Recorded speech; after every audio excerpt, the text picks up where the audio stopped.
it! Murphy! Seahawks have it! That's Derek Hall on the sack, first Seahawk player with multiple sacks in a Super Bowl. Still yet to see a touchdown. That changes as Sam Darnold finds A.J. Barner as the third quarter comes to a close. The drive continues early fourth. Cooper Kupp was targeted quite a bit. Jackson Smith and Jigba was hobbled a bit. Also, New England was going to try to limit the very best offensive weapon in that Seahawk arsenal. Kupp, a 9-yard catch there. And, oh, looky there. Stanford Steve said he liked Barner for a touchdown. There it is. Here's Steve Rabel again with a call to all the folks listening up in Seattle. Alani in the backfield now. Play fake to him. Sam stops, looks, throws, got a man wide open. Touchdown, Seahawks! It is A.J. Barner. They're going wild at Moonshine Barbecue. Sam Darnold on his journey to the Lombardi. Yeah, I think it's all about my journey. The reason that I'm here is because of my journey, because of the ups and downs, especially the downs that I went through early on in my career. I learned so much about myself, about football. It's funny how things work, but that's life. You know, I'm just going to continue to keep working. You know, the journey and everything that comes with it, and being able to win a Super Bowl, it hasn't really sunk in. Even just saying it out loud, kind of, you know, it's an awesome moment that, you know, I was able to share tonight with a lot of my teammates and coaches. Seahawks entered the season 60-1 to win the Super Bowl. That's tied for the second longest preseason odds by a champion in the last half century, and the longest since the Patriots of 2001. DeMarcus Lawrence joins us now, a Super Bowl champion. You got folks in your arms, DeMarcus. This is Scott Van Pelt. Welcome to SportsCenter. Who you got with you tonight? Yeah, I got my family with me. Got my girls, Malaya, Miliana, my son, Damari, my other son, daughter in the back. Love it. Oh, and man, what a day. Am I reading this right? What's up with Sasha's pregnant? Yeah, man, we got another one on the way. She's 37 weeks pregnant. You know, thank God, you know, she didn't deliver today, but yeah, we're expecting another one. Oh, well, that's obviously the greatest blessing in life, and we understand that. But as a champion now, this day, this night, and the role your defense played in it, how do you best sum up the emotions that I imagine are starting to land in your lap right now? All glory to God, man. You know, this is something that we envisioned all the way since OTA, since we came together as a team.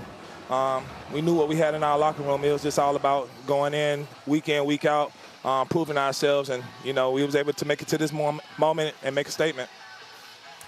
A loud statement at that. Your defense was spectacular. As this game wore on, what was your sense as a defense of how dominant you were and how much you were able to seemingly frustrate the Patriots? Yeah, man. We've been having a dominant defense all year. You know, I don't believe, you know, this moment changed anything. You know, this moment is not bigger than us. If the moment was bigger than us, then we would have never been here. So, you know, it was just going out there, focus on the goal at hand, and we knew we had a dominant run defense, and the only thing we had left was to get after the quarterback.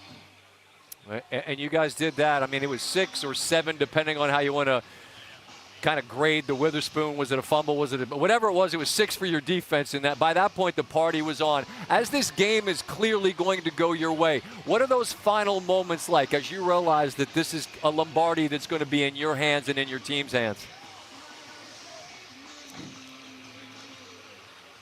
I mean, I try to control my emotions, you know, play, you know, every snap, you know, even the last snap, because you never know, you know, what you have next year or whatever happens. So, you know, just being in this moment, trying to soak up, you know, everything that I can, and should even go get a sack myself. I talked to Swag about who you are. Yeah. And it's a professional, an adult in the room, a leader of men. How are you able to bring that, who you are, to a room that's got some already and become such a clear and obvious leader among this group? Yeah, man, we already had leaders in our locker room, but, you know, I think, you know, the guys accepted me so well. You know, they wanted to learn from me, and shoot, you know, I wanted to learn from, you know, those guys too. So, you know, we meshed so well and, you know, bonded, you know, over time, and we just happy to be in this moment. Understood. And just as a last thought, you mentioned to me a moment ago you want to try to be in control of your emotions, and I appreciate that. But at some point with your family, soon to be growing family, it's going to hit you. You did it, and you're a big part of why. Oh, yeah. What'll be the most satisfying part of being a champion with this group of men in Seattle? I think the journey is the most, you know, satisfying part. You know, what we witnessed and went through, you know, throughout this whole year, you know, just my transition from Dallas to here to Seattle. And, I mean, you know, all the hard work over the offseason and now being in this moment, you know, I can't even explain it, man. I'm just so grateful and, you know, happy to be here. Understood. Look, you said it wasn't going to happen in Dallas, but you believed it would happen in Seattle, and here you are. And I know your family is there with you, and it's time to be with them and celebrate this moment with them. Champions of the world, man, congratulations and all blessings on the new arrival. I hope everything goes smoothly, all right? Appreciate y'all, man.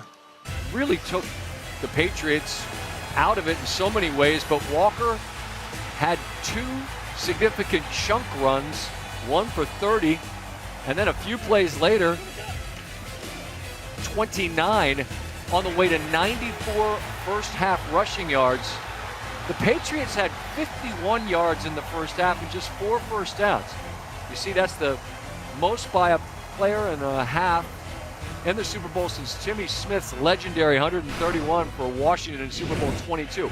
Again, it's field goals, as the Patriots defense is doing everything it can to keep him in it. Walker's not always, or often, I guess I should say more accurately, using the passing game, but here he is.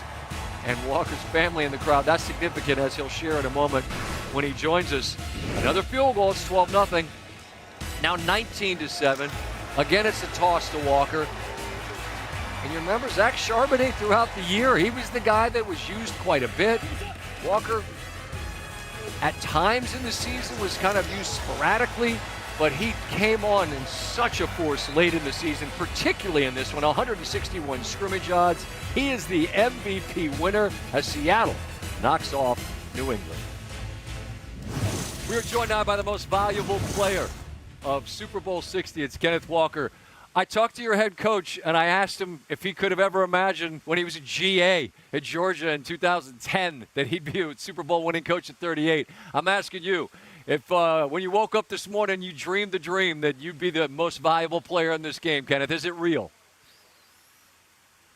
It's still a surreal moment right now, man. It hasn't really hit me. You know, I spent time with my family after the game and, you know, my teammates, so it still means a lot to me, and we're going to celebrate later on. There was a cool moment on the broadcast where they showed your family going crazy watching you. Just when you got with them after it happened, what are those moments like? The folks that have been with you since you're a little guy playing peewee football, now here you are on the biggest stage contributing like this. It means a lot. You know, it's a journey. It's been a journey in life, and it's cool to see my parents and my dad to come out here. You know, this is my dad's first game actually to ever be in an NFL game, and it was the Super Bowl, so it means a lot to me, and I know he's proud. And, oh, man, there's nothing better than making your folks proud. And from the jump, it was clear that you were going to have a big night. You had some significant chunk runs. When you start getting going like that and you get momentum like that, how does the sense feel that maybe you're running downhill all night? Is that a feeling that you have? Yeah, definitely. As a running back, I feel like you got to have that rhythm, and I feel like I got in that rhythm a little later in the first and early in the second quarter. And, you know, my O-line, I got to give credit to my O-line, wide receivers, and tight ends for making my job a lot easier. What would you say about your defense and the role they played in this amazing season now as Super Bowl champions? As you watch them do their job, what most impressed you? You know, the brotherhood that they got over there. I know the whole team is a brotherhood, but, you know, the way those guys play together, and the way they're able to shut teams out, that's a lot of great offenses around the league, and they were able to, you know, play the way they play. It means a lot for the offense and, you know, everybody in this organization. I talked to DeMarcus Lawrence, I talked to your head coach, and now talking to you. I'm just struck by, and I don't expect y'all to be jumping around acting crazy, but I'm just struck by how calm you are at the moment. When do you think it hits you and it dawns on you that what happened today happened and that you were a huge part of why Seattle will be throwing a parade? I think pretty much later on tonight when I'm chilling in my room, with my family, just spending time with them. I think that's when it's really gonna hit, because throughout the season, you got the same mentality that we had as 1-0, 1-0. So it was just another game for us, and I think that's when it'll hit later on tonight. Well, I'm going to let you get to that. I don't ever count on another man's money, but this is a nice way to end the season. I know free agency is around the corner. Whatever happens next, this moment will belong to you forever. Super Bowl 60, you're the most valuable player. Congratulations on a great night and the title champion that you'll wear forever as well. Thanks for taking a minute with me. I appreciate you, brother. Thanks for having me. Kenneth Walker, the third. He dominates the postseason for Seattle. 100 or more scrimmage yards in all 3 postseason games, accounting for nearly half of their yards at Super Bowl 60, becoming the 8th running back in NFL history to win the MVP in the Super Bowl. Tim Hasselbeck is with me. Cool setup here, isn't it? Very cool setup. And we'll obviously be here next year for the Super Bowl. And I'm going to get your touch screen and some specifics in a minute, but just first the overarching thought of this night. I mean, frankly, the game's pretty boring for most of it because of what Seattle was able to do to the Patriots. You said it earlier in the night, and then that graphic, I think, hammers it home. Think about the postseason for them. Yeah. Kenneth Walker, over 100 yards, rushing in their postseason games. And then the defense. You run the football, and you play good defense, and then your quarterback doesn't mess it up. Like, it may not sound like a real exciting formula to win a Super Bowl, but it works. It's a winning formula because it really was – I mean, that was the story of tonight. The other part of the winning formula is double moves, but we'll talk about that in the offseason as you prepare for next fall. That's another topic for another day. All right, you're so good at showing us ways that the things happen that are impactful. In terms of what Mike Macdonald and this defense did, what did they do tonight? You when you were interviewing Macdonald, said, there was a plan, right? And then execution of the plan is kind of what he followed up with. And so I thought what they did an excellent job of is they continue to play the hits. You look at it pre-snap, you get 2 high safeties, and they're not creeping down. That's not telling you blitz look on 3rd and long. But here comes Witherspoon. That's right before the snap. And so as we play this forward, here comes that slot pressure. And why that matters is Campbell's there on the defensive end, and so you've got a free runner. And so Drake Maye, as we play it forward, is just going to end up escaping outside the pocket, throwing the football away. That's the first 3rd down of the game. Well, again, play the hits. Safeties look high. It's not a pressure look. I understand it's a long down and distance, but here comes the slot pressure once again. Now it's Moses, the right tackle. You would think that he's fanning out to Lawrence, but as we play this forward, he gets confused. And so now you've got a free runner in Witherspoon into Drake Maye's lap, and he goes down for the sack. I think it's just a great example of having a game plan, putting it together, and then understanding that, wait, they don't have an answer for it. We're going to come back to it. And that doesn't typically happen in the NFL. Sometimes you think, okay, they're going to be ready for it the next time. We're going to move to something else.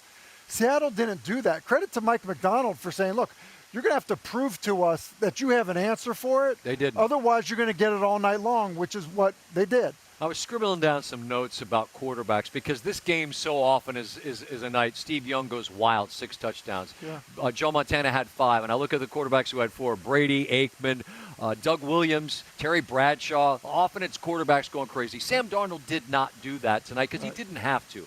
But he still does, I think, the hardest thing to do for a quarterback in this league, which is change the way he's seen. What did he show you that is different about who he has become as a quarterback?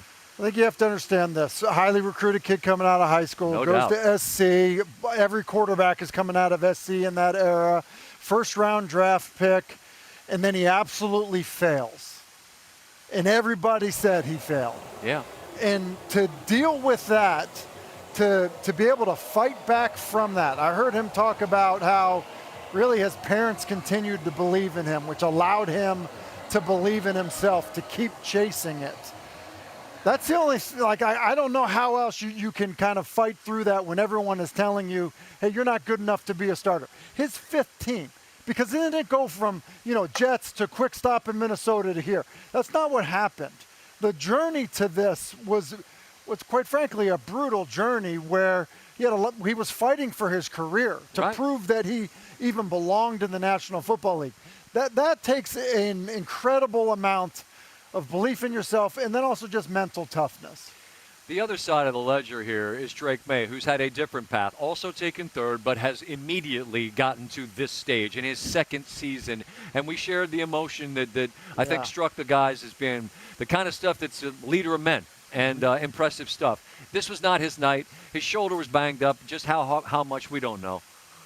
Moving forward from this and who he will be in the league, future looks pretty bright. What do you say about him? Yeah, I think the future is incredibly bright. I think the thing, and the guys made the point on the set, you guys talking about it, it's a tough road in the AFC. There's a lot of good quarterbacks in the AFC. Yeah, man. And so you think about, we're talking about him being the second youngest quarterback after Marino to get there. Well, Marino had a long career, didn't get to experience that again. And so, you just don't know. Some good fortune has to come your way with your team to get yourself to that point. I think what will be hard for Drake is that this was not his best night. The first half, I don't think he was getting a whole lot of help from his teammates. They did a bad job of protecting him in the first half. I think what happened in the first half affected how he played in the second half. And I don't think he's going to like what he sees when he watches how he played in the second half. He's going to have to get over that. He's going to have the resolve, the grit, the resilience to put that behind him because he can be a remarkable player. I just want to say to you, for all of them to hear, how much I appreciate you, man. You really make the effort to come to D.C. You're coaching ball. You got a family. I really, really, really appreciate your friendship, your time, and what you bring to the table because you're awesome at this, man, so thank you. I do as well. This is a lot of fun, man. It's a lot of fun to get through this with you every Sunday night, for sure. 2 words, or is it 1 move? Have crossed the goal line to stand alone on the most hallowed ground in all of football. And that, of course, would be the end zone in the Super Bowl. Every week this year, the year of the Super Bowl on ESPN, we're going to celebrate these moments and tell the stories of these players. The moment that they achieved football immortality on the biggest stage in the game. Now, some of these touchdowns have been scored by all-timers. They're Hall of Famers, while others, frankly, have been allowed to drift off into the ether over time. The specifics really remembered only by the men that scored the touchdown. There you go. Hey, here we go. Hit the liquids. There we go. Devin Witherspoon on his quarterback. That's Sammy D for you. And not my dog, Super Bowl winner. I'll see you, Sammy. All right. 21. As his coach said, they had some blitzes drawn up for him, and he got home quite a bit. It's, ladies and gentlemen, Stanford Steve. How are you? Hashtag ball talk. You ready? Yeah. The best and worst prop of the night, please. Sam Darnold's rushing yards. You would think, he's going to be active. He's going to be moving around. You go over. Let's go to the third quarter. Oh, here we go. No rush yards yet because sacks don't count. Look at this. Stiff arm, cut back, 11 yards. You're good. Sacks don't count. You're good. Fourth quarter, they're trying to run the clock out. Loss of 6. That's terrific. Thoughts and prayers. I believe our guy Jimmy Traina might have taken. No, not Jimmy. He doesn't lose. Doesn't he? No. I think he might have lost on that one. Big picture thought on this game. What most impressed you about Seattle? The way the Seattle Seahawks attacked, exposed the Patriots' offensive line. The way they kept bringing Witherspoon, they couldn't get it synced up front, and that flustered things. You had guys back, getting blocked, blown back into Drake Maye. You had guys getting, him trying to step up in the pocket, couldn't do it. The physicality with what Seattle brought, I thought was so impressive. I mean, it just became very clear. Even as the game got to the point where you score once, you never know. Like you knew that there was no path for New England to win this game just based on the way Seattle was playing defense. And I think they exuded so much energy in the first half, hanging around. You get it to 9-0. You go into the half. You got a long halftime. All right, we're getting the ball. 3 and out again. It's Yeah, like, I all wrote. right, That's how one are of the we notes gonna I do wrote it? down. It was the third down play. You're like, this is a huge play, and it's you just realize, no, it's not, because Seattle's just not going to allow you to be in this football game. We talk about Darnold, and obviously you're in the college football space, and we paid so much attention to him going back to his time at USC. From LA and USC, glamour program, to New York City, and it fails very, very publicly and very significantly. Yeah. For him to get to this place, and he talked about the journey, I think everyone's happy for the guy. I believed he could be a competent starting quarterback somewhere in the league, but I don't know that I thought he could be who he's been the last 2 years. Did you? No. I look at a couple things. It just doesn't happen in the league. When those guys fail and they try and go somewhere else, it doesn't usually work out. And then on top of it, Scott, we were there in Arizona last year because of the fires here, and the Rams play the home game, and the Vikings come off of getting embarrassed by Detroit. And it's like, all right, they're going to go on the road. They don't have to go to the Rams home stadium, and they get embarrassed. And what was that flight home for him? Like, I just coughed everything up in the last 2 weeks. I won 14 games with this team, and then poof, he's in Seattle. It's like, I think he knew he was in a good situation. Everyone, Ryan talked about it, Coach talked about it, how good they felt about themselves in camp, and it's awesome. You got what is this photo? Oh, I was, how pictures pop up on the phone? Yeah. Young Sammy Darnold, first time ever on the show with SVP. Look at that. Remember the old taped interviews? Sorta. I'm checking me out. Look. Of course you are. I was kind of fat. Are those different glasses? I think I was just kind of fat. Yeah. Good, I was just good pocket. I think maybe that was when I was going over the calf. That's when the calf still had like pasta night. You would get chicken and broccoli every night. Look at young Sam. He was like 21 years old. He was the youngest quarterback in the National Football League, and he was in New York City from LA. And I mean, there was a lot on his plate, man. Yeah, one thing. Look at this. Yeah. How good is this? Are we out here all week next year? I think for the year. Oh, we're here. Yeah. Oh, I should have brought more underwear. Timeshare. If the Commanders win the Super Bowl a year from now, right here, you're jumping in. Fine. Just tell Russillo we're going to stay. He's got a palatial estate at the beach. We're just going to hang out. We're going to stay with him. What's the name of that joint we were in last night? 900? Yeah, it's a good spot. That's a speakeasy. Yeah. All right, Scott, stop Not talking. allowed. Take us to break. Coming up. What are we doing? Party's on in Seattle. The defense, the running game,